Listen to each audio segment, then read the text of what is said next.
L'Église chrétienne est bien divisée et ne connaît pas un accord universel au sujet de la place de la femme dans l'Église. Certains interprètent les textes de Paul pour dire que la femme ne peut enseigner, qu'elle doit se taire dans l'Église, qu'elle doit se soumettre à l'autorité de l'homme. D'autres vont jusqu'à dire qu'elle doit porter le voile ou se couvrir la tête. Et puis la grande question qui soulève des débats ardents est celle de la consécration des femmes au ministère ou au pastorat. Les femmes peuvent-elles exercer une autorité spirituelle sur les hommes ? Tous ces sujets divisent et déchirent même l'Église chrétienne et demandent que nous y consacrions un peu de temps aujourd'hui. Nous examinerons des textes bibliques difficiles et essaierons d'en tirer quelques conclusions appropriées.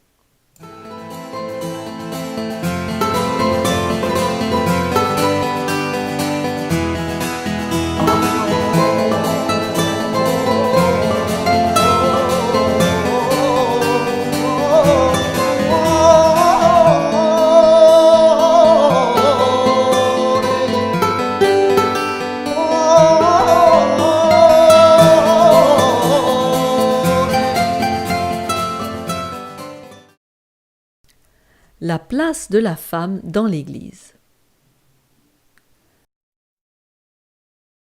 Les femmes dans le ministère, d'abord.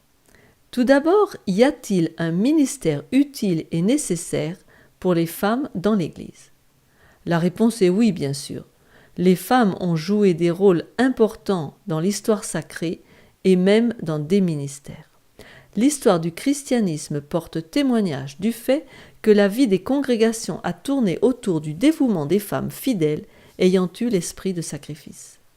Certaines femmes ont été appelées au ministère, à la prophétie en particulier. Nous voyons en Actes 21, 8 et 9, « Étant entrés dans la maison de Philippe l'évangéliste, qui était l'un des 7, nous logeâmes chez lui. Il avait 4 filles vierges qui prophétisaient. » Et dans 1 Corinthiens 11, verset 5, autre exemple, sous la plume de Paul, « Toute femme, au contraire, qui prie ou qui prophétise. » Donc, elles ont un rôle ou de prière ou de prophétie dans la Bible. Mais elles n'ont pas été appelées à être pasteurs, prêtres ou anciens.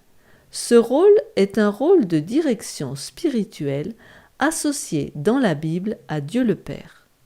La Bible ne présente pas une femme comme un symbole de la représentation paternelle de l'autorité. Dans la Bible, on voit des femmes recevoir un don spirituel et exercer le don de prophétie, par exemple. Un prophète est un messager de Dieu et communique sa volonté à des hommes et des femmes sans distinction de genre. Mais le rôle de pasteur, de prêtre, d'ancien est un rôle de direction assumé par un homme. Les raisons ne sont pas socioculturelles ou sexistes, mais théologiques, et cela en relation avec l'ordre de la création. La Bible enseigne clairement que les hommes et les femmes sont égaux en nature et en valeur devant Dieu, en vertu de leur création et de leur rédemption. Genèse 1, 27. Dieu créa l'homme à son image, il le créa à l'image de Dieu, il créa l'homme et la femme, ils sont égaux. Et Galates 3, 28. Il n'y a plus ni juif, ni grec, ni esclave, ni libre, il n'y a plus ni homme, ni femme, car tous, vous êtes un en Jésus-Christ. Cela, c'est la rédemption. Tout le monde est racheté, homme ou femme, et création, l'homme et la femme égaux au départ. Cependant, ils sont différents dans leurs fonctions. Les hommes créés pour exercer la fonction de père et les femmes pour celle de mère, en coopération l'un avec l'autre et non indépendamment de l'autre. L'apôtre Paul avait de nombreux collaborateurs dans son ministère et parmi eux, des femmes. On le voit dans plusieurs textes que nous allons observer maintenant.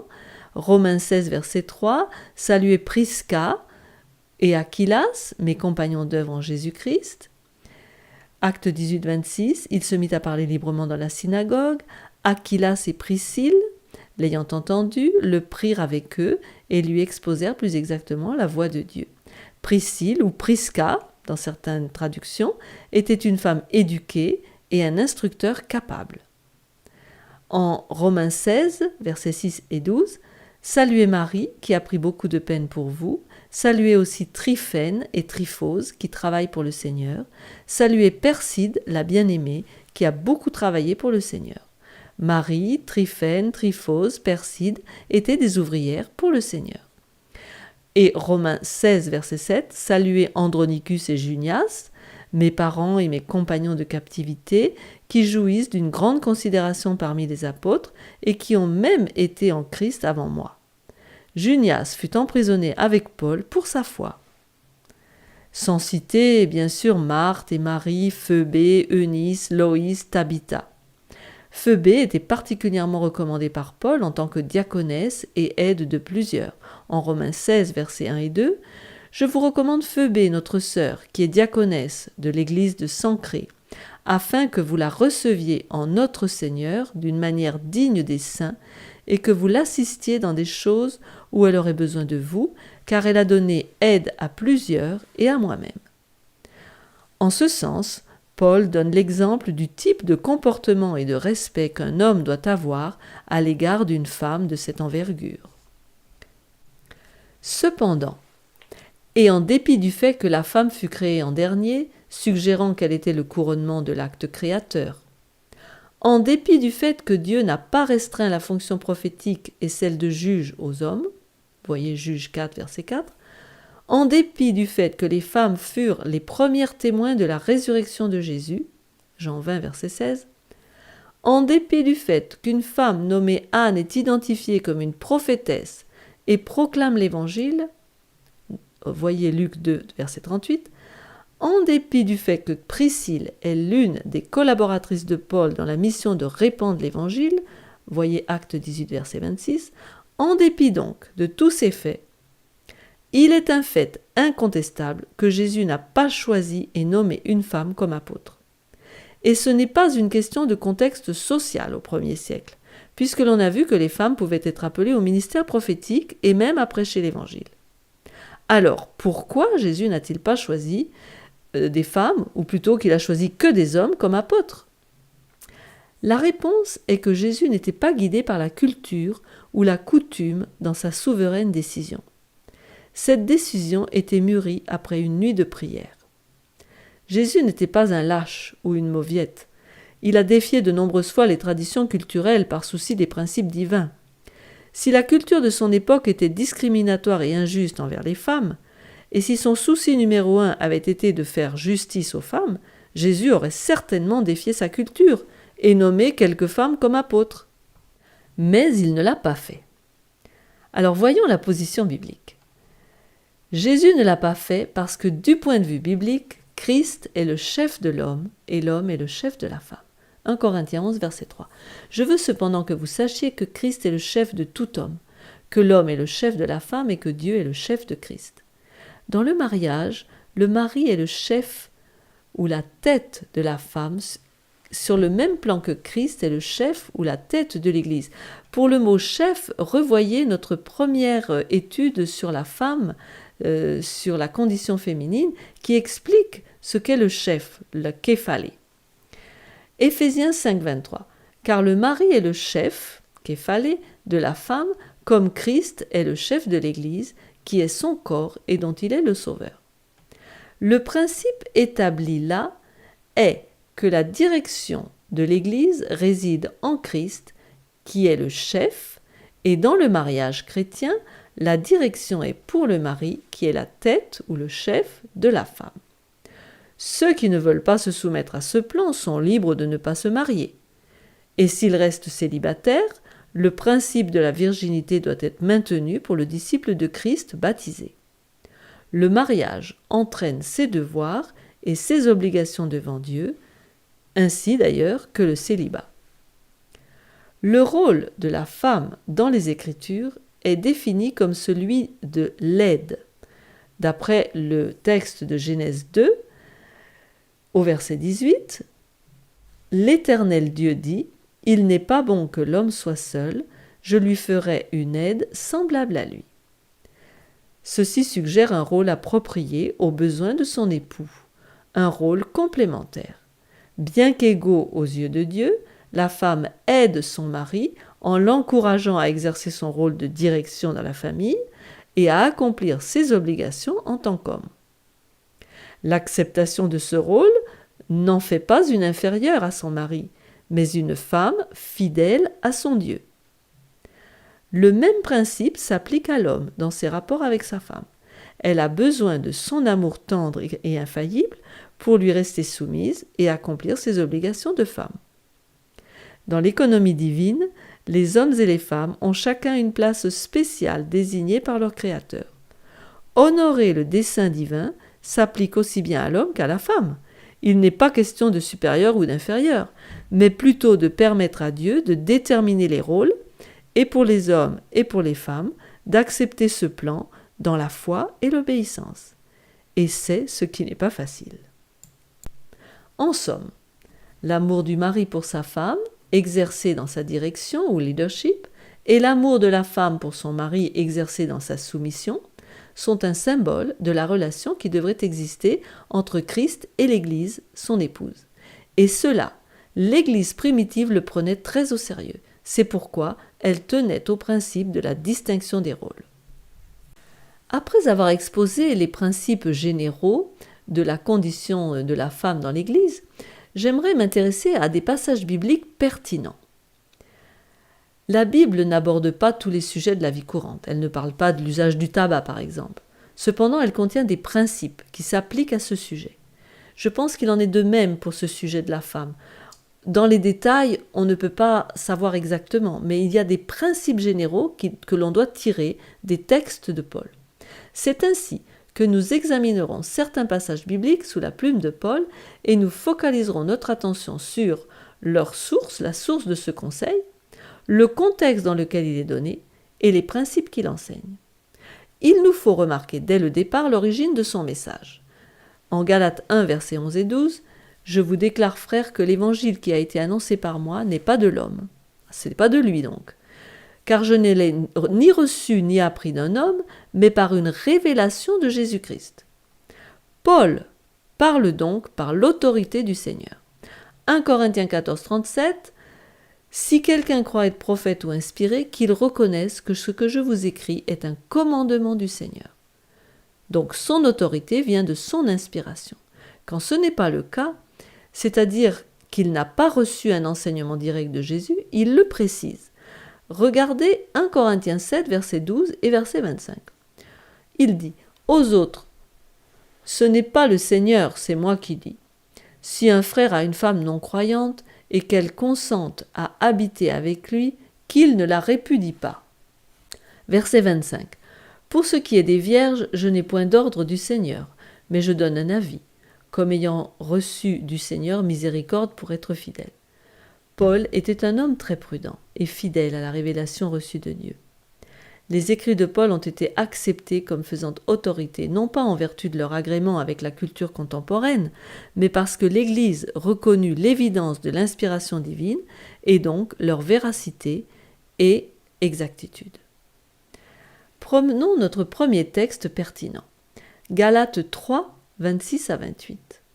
« Car vous êtes tous fils de Dieu par la foi en Jésus-Christ. Vous tous, qui avez été baptisés en Christ, vous avez revêtu Christ. Il n'y a plus ni juif ni grec, il n'y a plus ni esclave ni libre, il n'y a plus ni homme ni femme, car tous vous êtes un en Jésus-Christ. » Ce texte est considéré par les féministes chrétiennes comme la grande charte de la libération de la femme. Que veut-il nous dire ? Il nous parle d'égalité entre les sexes dans le contexte spécifique de l'unité en Christ. Il s'agit donc d'une égalité spirituelle. La foi chrétienne a cette qualité de présenter aucun avantage spirituel lié au sexe, à la nationalité, à la race ou au statut social. L'amour de Dieu n'a pas de favori. Les gens sont baptisés en Christ et dans l'Église et non en tant que masculin ou féminin. Il y a donc pleine égalité spirituelle pour tous. Alors, la source de ce conseil de Paul. Paul s'appuie sur Genèse 1 et 2. Hommes et femmes créés égaux en nature, à l'image de Dieu. Vous pouvez suivre en même temps le texte. Le contexte. Paul, donc comme nous venons de le voir, parle de salut et non d'ordre ecclésiastique. Et les principes qu'on peut en dégager, c'est que l'égalité spirituelle n'anéantit pas la distinction des rôles. Le même Paul qui a dit « il n'y a plus ni homme ni femme » a écrit aussi « le chef de la femme, c'est son mari ». Ces distinctions n'impliquent pas infériorité ou supériorité. Deuxième texte pertinent, 1 Corinthiens 11, de 3 à 10. Je veux cependant que vous sachiez que Christ est le chef de tout homme, que l'homme est le chef de la femme et que Dieu est le chef de Christ. Tout homme qui prie et qui prophétise la tête couverte déshonore son chef. Toute femme, au contraire, qui prie ou qui prophétise la tête non voilée déshonore son chef. C'est comme si elle était rasée. Car si une femme n'est pas voilée, qu'elle se coupe aussi les cheveux. Or, s'il est honteux pour une femme d'avoir les cheveux coupés ou d'être rasée, qu'elle se voile. L'homme ne doit pas se couvrir la tête, puisqu'il est l'image et la gloire de Dieu, tandis que la femme est la gloire de l'homme. En effet, l'homme n'a pas été tiré de la femme, mais la femme a été tirée de l'homme. Et l'homme n'a pas été créé à cause de la femme, mais la femme a été créée à cause de l'homme. C'est pourquoi la femme, à cause des anges, doit avoir sur la tête une marque de l'autorité dont elle dépend.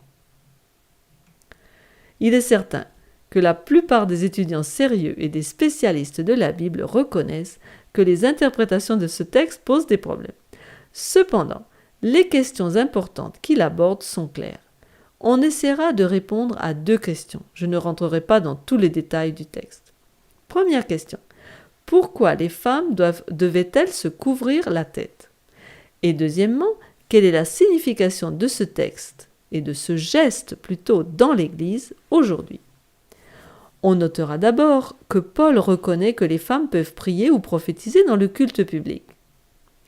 On notera ensuite que bien que Christ le Fils est subordonné au Père dans ses rôles et fonctions, ils sont égaux en essence et en personne. Et c'est le même principe pour l'homme et la femme.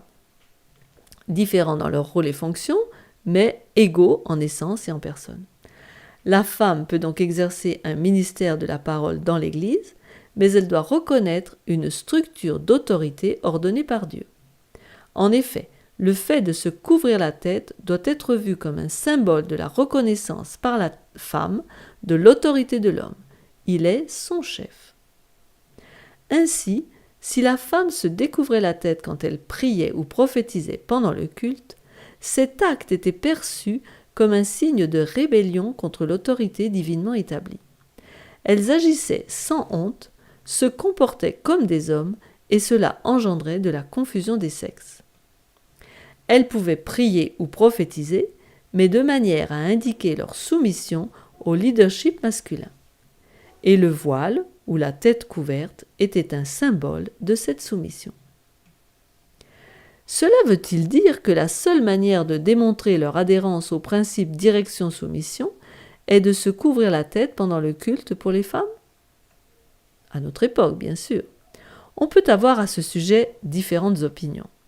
Le principe fondamental est celui de la direction masculine et de la soumission féminine, et ce principe était en question chez les Corinthiens, comme il l'est de nos jours. Le principe est donc éternel, intemporel, tandis que son application peut différer d'âge en âge, selon les époques. Se couvrir la tête était une expression de ce principe biblique. On ne le regarde plus de cette manière aujourd'hui. L'instruction de Paul est donc, je le répète, que dans l'Église, les femmes ne doivent pas prendre autorité sur les hommes. Comme il est dit dans 1 Timothée 2,12, je ne permets pas à la femme d'enseigner ni de prendre autorité sur l'homme, mais elle doit demeurer dans le silence. Ce qui est important, semble-t-il, c'est que les femmes arborent une attitude d'humilité et de soumission. Le prophète Ésaïe décrit de manière négative un peuple dont les enfants l'oppriment et les femmes le gouvernent. Ésaïe 3, verset 12. « Mon peuple a pour oppresseur des enfants, et des femmes dominent sur lui.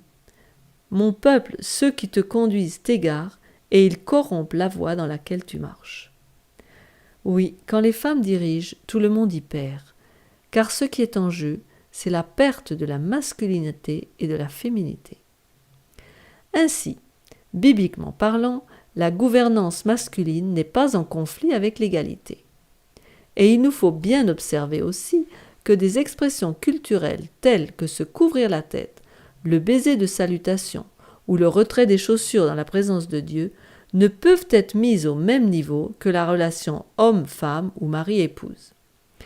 Il existe une différence entre l'adaptation culturelle en référence à des actes symboliques, comme se couvrir la tête, et le conditionnement culturel de principes bibliques bien définis, la soumission. Troisième texte pertinent, 1 Corinthiens 14, versets 33 à 35. Car Dieu n'est pas un Dieu de désordre, mais de paix. Comme dans toutes les églises des saints, que les femmes se taisent dans les assemblées, car il ne leur est pas permis d'y parler, mais qu'elles soient soumises selon que le dit aussi la loi. Si elles veulent s'instruire sur quelque chose, qu'elles interrogent leur mari à la maison, car il est malséant à une femme de parler dans l'Église. Du chapitre 11 à 14, il est clair que le contexte des remarques de Paul est la conduite appropriée des services d'adoration. Le principe est établi concernant toutes les congrégations des saints et a une application universelle et intemporelle, d'après le verset 33. Il ne s'agit donc pas de la vie sociale. C'est ce qui a malheureusement fait dire que Paul était un misogyne. De nouveau, dans ce contexte, Paul, par inspiration divine, maintient les distinctions des rôles masculins et féminins comme un principe universel. Mais cela ne veut pas dire que les femmes ne peuvent ni chanter, ni prier, ni répondre à des questions, ni conduire des études bibliques en public. Cela contredirait d'autres enseignements de Paul. En public, je veux dire dans l'Église aussi, bien sûr. Être en silence ne veut pas dire être muette. Il y avait à Corinthe du désordre que Paul entendait remettre en ordre. Par exemple, certaines femmes interrompaient le sermon, montrant leur irrespect de l'autorité. J'ai même lu, et je ne l'ai pas vérifié, qu'on mettait souvent les femmes à droite ou les hommes à droite et à gauche. Vous voyez, elles n'étaient pas au même endroit. Elles pouvaient interroger leur mari tout fort parce qu'il fallait qu'ils puissent entendre de l'autre côté des bancs. Paul les invite donc à se contrôler et à attendre d'être à la maison pour poser des questions à leurs époux. Certaines femmes avaient pu être victimes de faux docteurs qui leur avaient enseigné des erreurs qui créaient la controverse, comme on le voit dans 2 Timothée 3, 6, 7. Il en est parmi eux qui s'introduisent dans les maisons, qui captivent des femmes d'un esprit faible et borné, chargées de péchés, agitées des passions de toute espèce, apprenant toujours et ne pouvant jamais arriver à la connaissance de la vérité. Le silence demandé était en rapport avec des argumentations et des commentaires déplacés. En conclusion, la restriction est en rapport avec l'enseignement qui fait autorité, c'est-à-dire celle du pasteur en fonction, et la position de responsable spirituel sur une congrégation. Tout cela est pour le bien de l'Église et ne peut être interprété comme une forme d'asservissement féminin. Ces rôles ne rendent pas l'homme supérieur à la femme et inversement, mais l'accomplissement de ces rôles fait que tous les deux sont fidèles à Dieu et à sa parole. C'est laisser Dieu définir les rôles. 4e texte pertinent. 1 Timothée 2, 11 à 14. Que la femme écoute l'instruction en silence avec une entière soumission. Je ne permets pas à la femme d'enseigner ni de prendre autorité sur l'homme, mais elle doit demeurer dans le silence. Car Adam a été formé le premier, Ève ensuite, et ce n'est pas Adam qui a été séduit, c'est la femme qui, séduite, s'est rendue coupable de transgression. Le même principe est ici réitéré. Direction masculine, soumission féminine. Et cela dans le contexte de l'Église et du culte, dans lequel la femme ne doit pas exercer l'autorité spirituelle sur les hommes. Dans ce sens, elle doit garder le silence. Ce n'est pas être muette. De nouveau, Paul veut-il dire que la femme ne peut jamais parler à aucun moment ? Certainement pas. On l'a déjà dit. Toute femme, au contraire, qui prie ou qui prophétise, la tête non voilée déshonore son chef, c'est comme si elle était rasée. 1 Corinthiens 11, verset 5. Ce qui est interdit aux femmes, c'est d'enseigner dans les services de culte en tant que pasteur ou autres fonctions ecclésiastiques, car cela implique l'exercice de l'autorité spirituelle. Après avoir analysé tous ces textes et répété le même principe, je suppose que le sujet de la place de la femme dans l'Église est plus clair. Ainsi, Dieu appelle les femmes au service, mais pas à la fonction de direction dans laquelle leur autorité spirituelle s'exercerait sur les hommes. Manfred Hauck observe: abolir la subordination dans une sphère sociale particulière ne conduira absolument pas à l'égalité universelle. Une égalisation générale des réalités différenciées de la création ne peut être espérée. Les différences supposent une autorité et un subordonné. La consécration des femmes au ministère et leur place dans l'Église sont quelques-uns des symptômes du changement dramatique qui s'opère dans l'Église contemporaine sur la manière de regarder l'expérience humaine. Notre société est hautement humaniste et cherche à combler les besoins humains, les désirs, plutôt que d'être fidèle à la volonté de Dieu. On veut déculturiser la Bible, lui enlever ses éléments patriarcaux, on veut la réécrire pour la femme, pour l'homosexuel et pour d'autres. Qui doit décider quelles parties de l'écriture ont de la valeur et de l'autorité? Sommes-nous libres de questionner les paroles de l'Éternel, infini, de revoir ses décisions et ses statuts, de les valider, les réviser, les reformuler ou les annuler selon notre gré? Nous ne pouvons confier le salut de nos âmes à un modèle ou standard plus bas que la décision d'un juge infaillible. Si Dieu est notre guide et sa parole notre conseiller, alors nous marchons dans des sentiers sûrs. L'Église doit constamment cribler les normes culturelles d'aujourd'hui et les différencier des vérités intemporelles des Saintes Écritures. L'histoire a montré que quand les femmes entrent en compétition avec les hommes dans l'Église, ceux-ci souvent quittent l'Église. Les femmes continuent leur lutte pour gagner l'autorité sur les hommes. Comme Ève, qui a eu gain de cause amenant Adam à renoncer passivement à son autorité. Les femmes jouissent de leur triomphe un moment, mais au fond, elles ont du mépris pour ces hommes qui leur donnent le contrôle. Tu ne peux pas être un homme vraiment viril? Elles doivent alors se demander ce qu'elles ont fait pour encourager leur gouvernance. Depuis Adam et Ève, la tendance naturelle des hommes est à l'irresponsabilité et celle des femmes à la domination. Quand ces complexes antiques sont extrêmes, la société décline rapidement. Autrefois, les femmes savaient qu'elles étaient la puissance derrière le trône et que la main qui berçait l'enfant gouvernait le monde. Aujourd'hui, il n'y a plus personne derrière le trône, dans bien des cas, ou bien le trône est abandonné. Et la main qui berce l'enfant est le bureaucrate de la garderie.